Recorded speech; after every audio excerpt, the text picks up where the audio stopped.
Sura ya kwanza inazungumzia uchaguzi huru na wa haki. Katika mwongozo huu sisi tunaamini kwamba kulikuwa kuna mambo ya msingi sana ambayo hayo yalipaswa kuwepo ili kuweza kuwepo uchaguzi huru na wa haki. Katika mambo ya msingi ambayo yalipaswa kuwepo ili kuweza kuwa na uchaguzi huru na wa haki ni pamoja na kuwa na tume huru ya uchaguzi pamoja na katiba mpya ya Jamhuri ya Muungano wa Tanzania.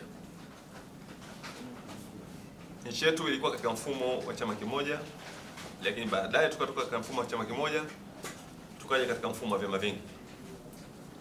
Mabadiliko haya yalikuwa yanalazimisha pia mabadiliko ya katiba. Kwa hivyo sasa hivi tunapoendelea na katiba ya zamani katika mfumo huu wa vyama vingi, ni kwamba msingi uliopo hauwezi kukidhi haja ya demokrasi pamoja na vyama vingi. Kwa hivyo tulikuwa tunaamini kwamba kuwepo na katiba mpya na tume huru ya uchaguzi, hii ilikuwa ni misingi ambayo inawezesha kufanya uchaguzi huru na wa haki. Kwa maana hiyo ni kwamba uchaguzi wote ambao unafanyika hii misingi haiwepo, ni nadra sana kuwa uchaguzi huru na wa haki. Lakini sasa tunasemaje? Kwamba ikiwa watu wanaotaka tume huru na tume huru haipo, na uchaguzi umetangazwa kwa serikali, lazima itafanya uchaguzi.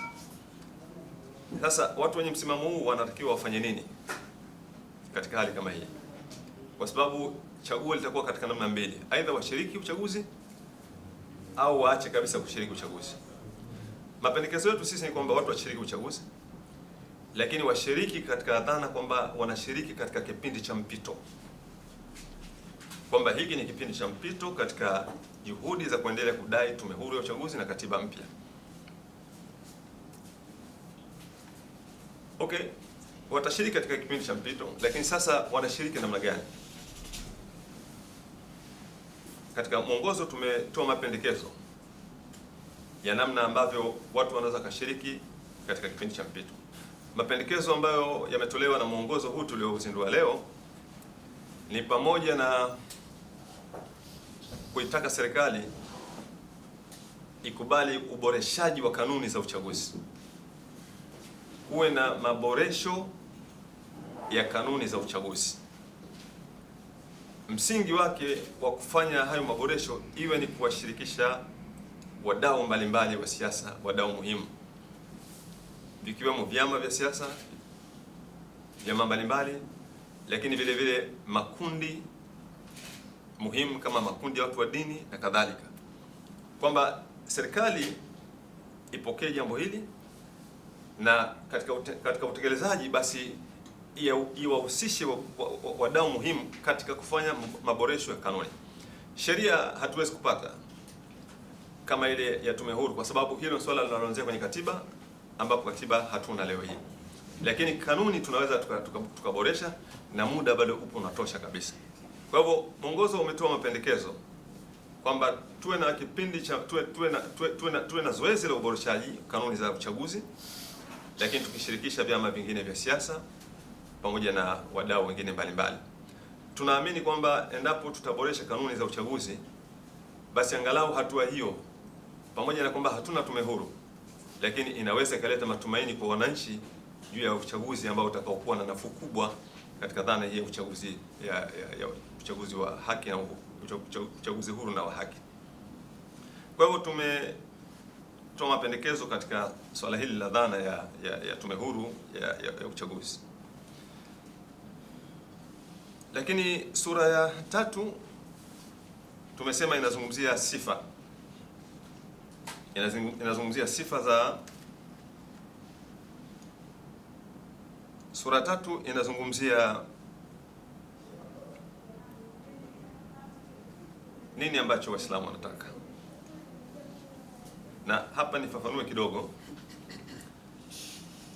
Ilivyo ni kwamba duniani kote, mahala pote, wananchi wao wanashiriki katika mambo haya makubwa ya siasa wanashiriki katika namna mbili kubwa. Namna ya kwanza, huwa wanashiriki kama wananchi. Kama ni Kenya, basi wanashiriki kama Wakenya. Kama ni Tanzania, wanashiriki kama Watanzania. Kama ni Marekani, wanashiriki kama Wamarekani na kadhalika. Hiyo ni namna ya kwanza. Lakini namna ya pili, huwa wanashiriki kama kundi maslahi. Yaani kama ni makundi yenye maslahi, yanatarajia maslahi fulani katika ushiriki wao wa siasa.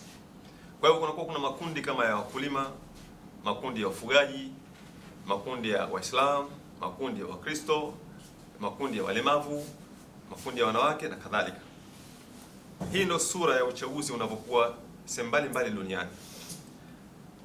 Wananchi huwa wanashiriki kwanza kama wananchi, lakini wananchi pia wanashiriki kama kundi maslahi. Kwa hivyo wakulima wanashiriki uchaguzi wakiwa wanataraji kwamba watokee viongozi au itokee serikali ambayo itaboresha ile sekta yao, kama ni kilimo, kama ni ufugaji ni kadhalika. Watajali maslahi yao, hali yao kama wafugaji itakuwa bora zaidi. Wanashiriki kama kundi maslahi. Kwa muktadha huo, hapa tunapozungumza kwamba nini ambacho wanataka Waislamu, basi ni kwa mtazamo huo, ni kama kundi maslahi. Katika hili, ndugu zangu, kubwa zaidi ambacho Waislamu wanategemea ni kupata fursa au kupata uongozi au serikali ambayo itafika mahala isikilize madai ya Waislamu. Waislamu wanayo madai ya muda mrefu katika maeneo muhimu sana ya kitaifa, katika maeneo ya uongozi, katika maeneo ya haki, katika maeneo ya elimu na kadhalika. Wana madai ya muda mrefu na wamekuwa wakitaka kusikilizwa madai yao, hawasikilizwi. Katika hili tumefanya utafiti katika maeneo yote hayo, na ule utafiti tumeutia kwenye mwongozo huu kama ushahidi wa yale madai yao, ili kusukuma dhana nzima ya kusikiliza madai ya Waislamu katika taifa hili la Tanzania. Kwa hivyo hili ni eneo ambalo linahusu jamii ya Kiislamu kama kundi ambalo linataraji maslahi fulani yapatikane katika uchaguzi huu, kama yalivyo makundi mengine ya wafugaji, wakulima, Wakristo na kadhalika. Huu ni mlango wa tatu katika mlango wa tatu katika mwongozo, mlango wa pili. Lakini mlango wa tatu ni sifa. Mwongozo unazungumzia sifa za mgombea urais. Hili ni jambo muhimu sana, na katika mkutano huu leo, kama tulivyosema kwamba tunazungumza kwa muhtasari, tumeteua tu baadhi ya sifa kama viashiria tu vya kuonyesha kile kilichomo ndani. Sifa ya kwanza ambayo inapendekezwa na Waislamu kwamba mgombea urais ni lazima awe mtu ambaye ni mkweli na mwenye utu. Hizi ni nukta muhimu sana ambazo tunaamini kwamba ni sifa ambayo anatakiwa awe nayo mtu anayetaka ridhaa ya kuwa rais wa taifa. Lazima kwanza awe ni mtu ambaye ni mkweli na awe na utu. Hizi ni sifa za msingi sana katika nafasi ya uongozi wa juu wa taifa. Lazima kiongozi awe ni mtu mkweli, maisha yake yanathibitisha kwamba huyu ni mtu mkweli, na maisha yake yanathibitisha kwamba huyu mtu ana utu. Hii ni sifa ya kwanza ambayo mwongozo imeonyesha kwamba katika sifa za mgombea urais lazima na sifa hiyo. Sifa ya pili, awe ni mtu ambaye anapiga vita ubaguzi wa kikabila na kidini. Asiwe ni mtu au ubaguzi wa namna yote.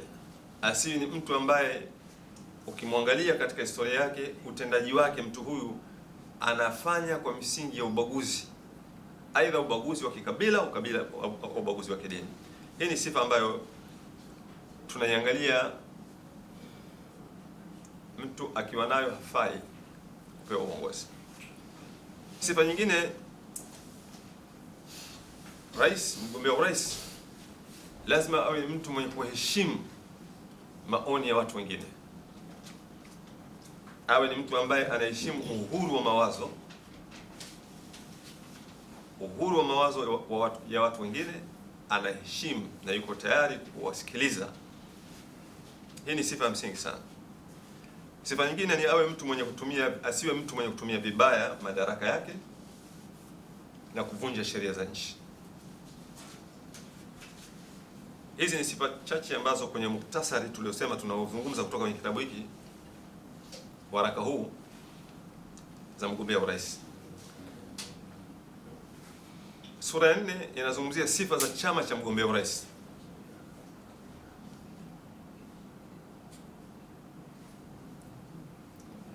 Sifa ya kwanza tunasema kwamba mgombea wa chama ni lazima anatoka katika chama ambacho kina dhamira ya kweli ya kuwepo vyama vingi vya siasa Tanzania. Lazima awe ana dhamira ya kweli, chama kiwe kina dhamira ya kweli ya kuwepo vyama vingi vya siasa nchini Tanzania. Sifa ya pili, mgombea awe anatoka katika chama ambacho kinaamini kwa dhati usawa baina ya Tanganyika na Zanzibar. Chama ambacho kinachoamini usawa kati ya mataifa mawili yaliyoungana,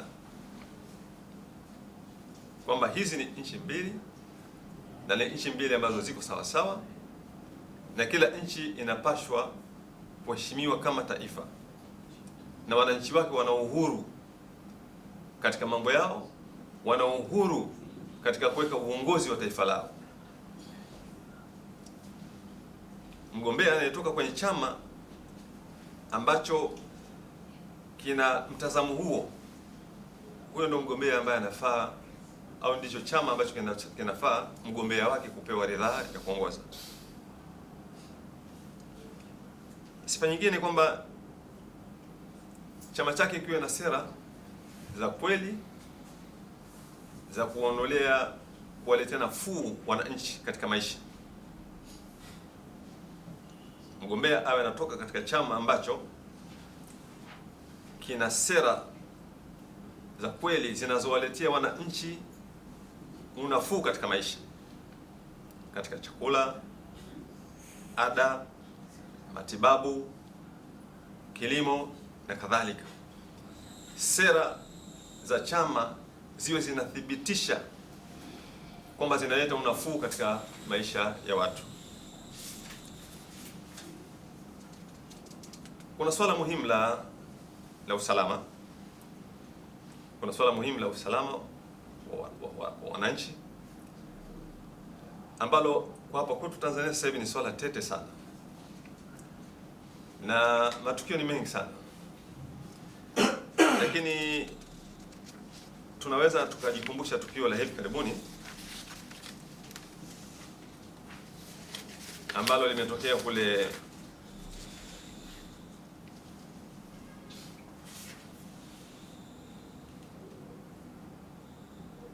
Kilwa tarehe 27 mwezi wa 4 mwaka huu.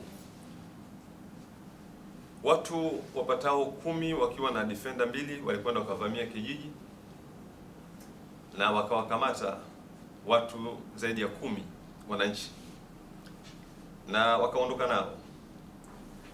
Mbunge ambaye ni mbunge wa chama cha upinzani alifanya juhudi kubwa sana, akaenda kwenye mamlaka zote zile ambazo ndio zenye dhamana ya usalama wa raia na mali zao,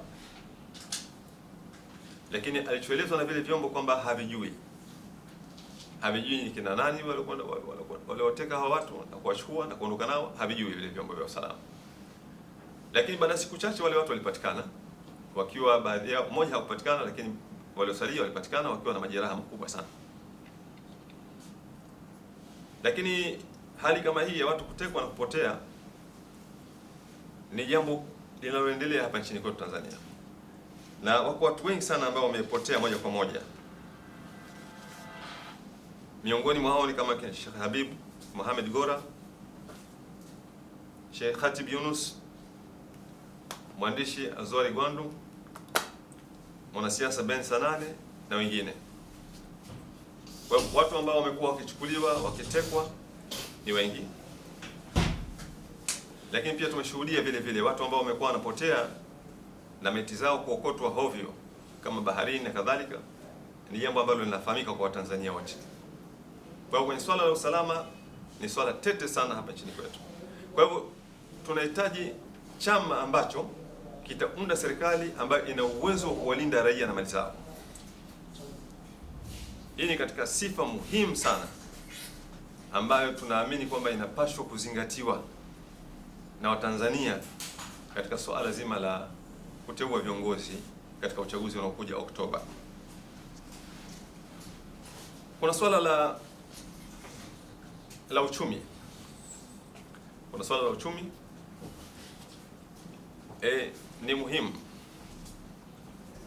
ifahamika kwamba wananchi wana kiu kubwa sana ya kuwepo na mfumo ambao unaweza kuwasaidia kukuza hali zao za maisha. Wao wamekuwa wakijitahidi kwa namna mbalimbali. Mwaka 2016 wakulima wa korosho waliongea vizuri na wadau wao, wanunuzi wao wa kutoka nje, kwamba wawapatie kiasi fulani cha ruzuku ili waweze kuboresha na kukuza uzalishaji, na wale wadau waliwaelewa, wakakubali kutoa kile kiasi cha fedha. Na wakulima kupitia chama chao cha ushirika waliongea na TRA ili ikusanye ile mapato, na wao TRA watalipwa. Na TRA katika ukusanyaji wa ile mapato, katika utaratibu wao kazi, waliita ile mapato export levy. Kwa hivyo mwaka 2017-18 wakulima walikusanya fedha nyingi sana, zaidi ya trilioni 1 na kidogo. Lakini mwaka uliofuatia serikali ilitaifisha mswada ulipelekwa bungeni na hatimaye ikapita kwa sheria, na ile export levy ikatoka mikononi mwa wakulima ikawa ni mali ya serikali. Lakini baada ya hapo vile vile serikali ilidhibiti magodown ya korosho pamoja na mashamba ya wakulima wa korosho. Zoezi lote hili hatimaye kabisa, mwisho wake kabisa, ni kwamba wakulima wa korosho waliingia katika umaskini mkubwa kabisa, pamoja na kwamba walilima wakavuna na walikuwa na mazao na mazao yalikuwa na soko, lakini hatimaye walikuja kuwa maskini katika swala hili. Kwa hivyo ni kwamba kiwe chama ambacho kitaunda serikali itakayokuwa na sera bora za kilimo, sera ambazo zitawasaidia wakulima katika kuboresha kilimo chao, pembejeo na kadhalika.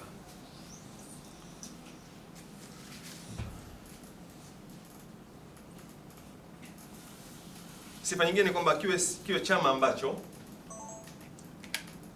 kitaanza serikali ya awamu inayofuata kwa mchakato wa katiba mpya, lakini vile vile kiwe chama ambacho kitaunda serikali ya kitaifa, serikali shirikishi. Hii ni sifa ambayo ni muhimu sana kwa chama ambacho kinafaa kuwa chama cha mgombea urais. Na sifa ya mwisho katika hizi ambazo tulikuwa tunazungumza hapa ni muungano wa vyama. Hizi ni sifa muhimu sana katika vyama vya siasa, muungano wa vyama. Na tuseme kwamba kwa upande wa chama tawala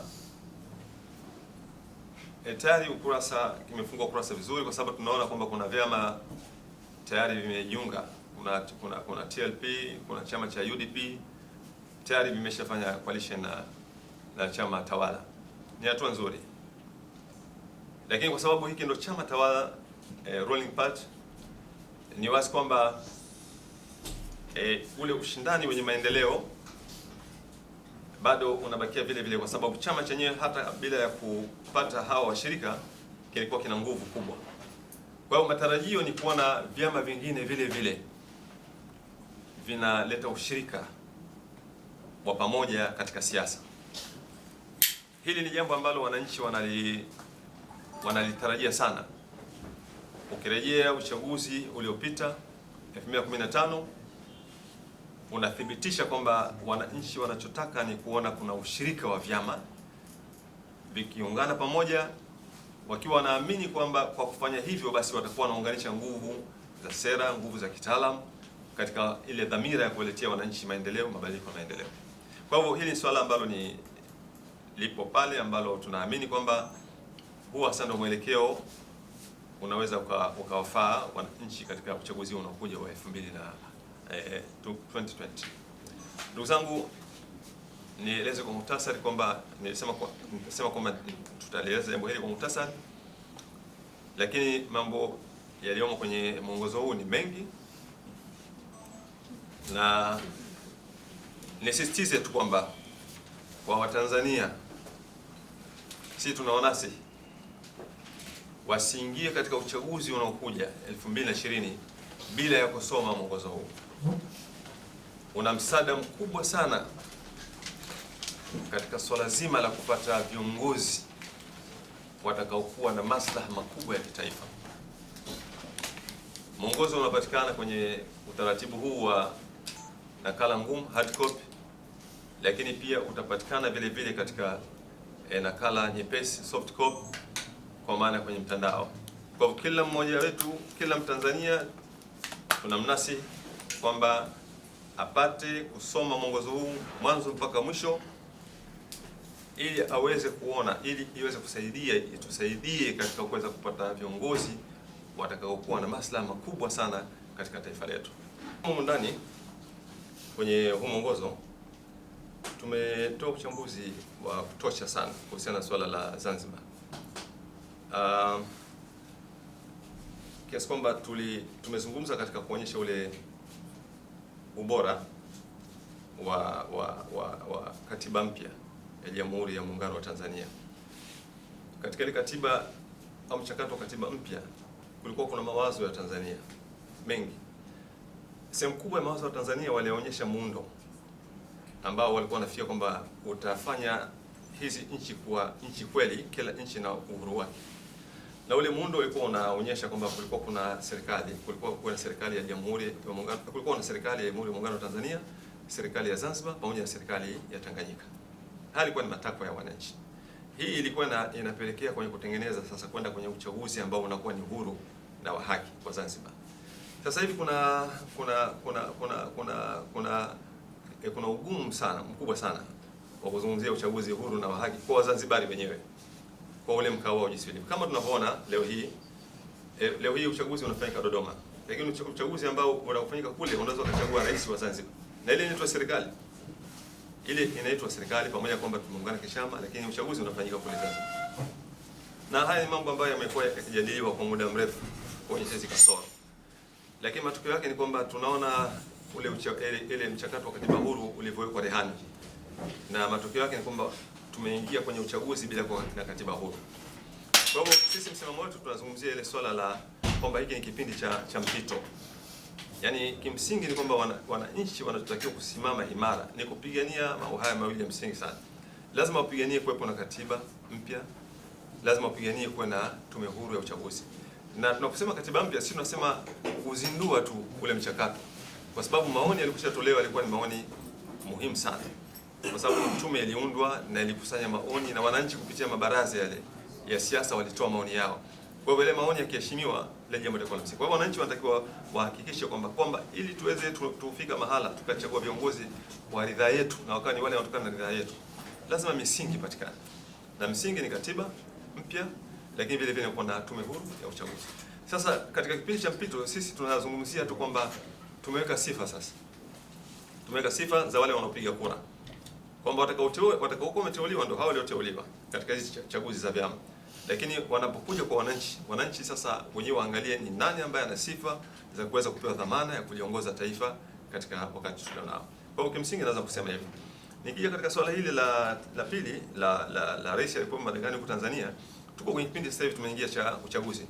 Katika kipindi hiki hatuzungumzii tena swala la rais alifanya nini, tunakwenda kwenye kuchagua sasa. sanduku la ile box la kupiga kura ndilo ambalo linatakiwa tuseme kupitia pale. Kwa hivyo sisi tumeweka vigezo, tumeweka sifa ambazo wananchi wenyewe watapima. Kwa zile sifa wanaweza kumpima Magufuli kama ni rais ambaye amekuwa na maslahi yote kwa wananchi wakitumia. Ndio maana nimesisitiza kwamba tunaomba sana Watanzania sana wasiingie kwenye uchaguzi bila kusoma huu mwongozo. Huu mwongozo unamfaa mtu yote, awe ni Kristo, awe Muislamu, awe Manyema, awe si Makonde, awe nani. Huu mwongozo utasaidia sana kumpa mwangaza wa namna ya kushiriki. Kwa hiyo sasa hivi hatujadili masuala ya rais alifanya vizuri, afanye vizuri, kwa sababu kuna box la kura linakuja pale mbele. Pale ndio mahala penye mjadala pale. Kwa hivyo sisi tunatakiwa tuwafundishe watu wetu wawe na elimu na ujuzi wa kuona kwamba ni nani ambaye anaweza kuwafaa kuchukua kuongoza katika awamu inayofuatia. Usiache kusubscribe katika akaunti yetu ya YouTube channel na kisha bonyeza alama ya kengele ili uwe wa kwanza kupata kila aina ya matukio mbalimbali, iwe ya ndani au ya nje, kutokea hapa Jamvi Online TV.